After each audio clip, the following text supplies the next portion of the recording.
तारिक गाजी साहब, बहुत शुक्रिया, आपने अपना कीमती वक्त अनायत फरमाया।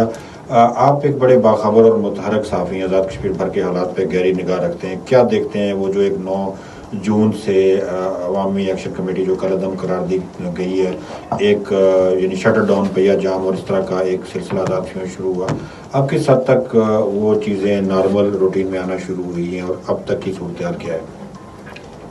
देखिए, इस वक्त जब हम आपसे बात कर रहे हैं, बाकी सारा आज़ाद कश्मीर तो ऑलमोस्ट नॉर्मल है। नॉर्मल इन द सेंस है कि कोई वहाँ कोई ऐसी एक्टिविटी नहीं है, जिस पुरतशद्दद एक्टिविटी नहीं है, कोई डेमोन्स्ट्रेशन ऐसे नहीं हो रहे। एक इलाका अभी भी ट्रबल्ड है और वो है रावलाकोट के नवा में ईदगाह का इलाका, जहाँ कोई कुछ हज़ार लोग जो हैं, जो ज़्यादातर मुकामी हैं, जो करीब के इलाकों में रहते हैं, वो वहाँ रोज़ाना जमा होते हैं।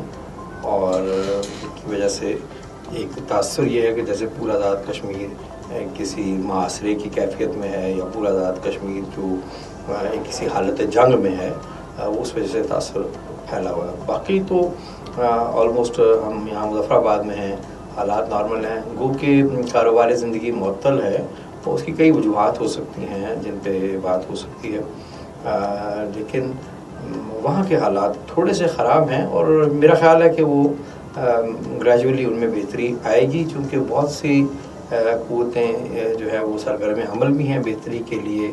और यहाँ भी कुछ लोगों ने बात की, पाकिस्तान से बहुत से लोग हैं जो इसमें चाहते हैं कि ये हालात बेहतर हों, क्योंकि इस हालात की ख़राबी का मैं ये दावे से कहता हूँ, हमें तो कोई शायद फ़ायदा हो ना हो, लेकिन हमारे दुश्मन को ज़रूर फ़ायदा होता है। और कोई भी ऐसा इक़दाम वो भले उसमें हमारे, मैं समझता हूँ अगर फ़ायदे हैं भी, लेकिन अगर हमारे दुश्मन को फ़ायदा मिलता है तो अपने फ़ायदे को तर्क कर देना चाहिए, दुश्मन को फ़ायदे ना पहुँचने की खातिर।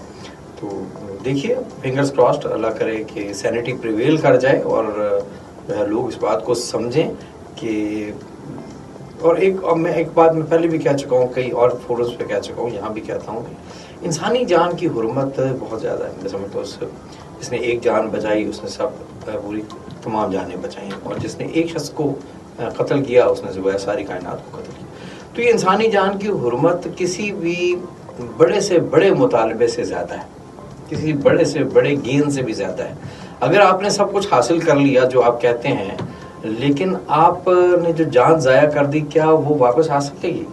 क्या वो जिस बहन का भाई आ सकेगा वापस, माँ का बेटा आ सकेगा, किसी खातून का शौहर वापस आ सकेगा? नहीं आएगा। तो ये सब चीज़ें जो लीडरशिप होती है, किसी भी तहरीक की लीडरशिप को ये सारी चीज़ें पेश नज़र रखनी चाहिए।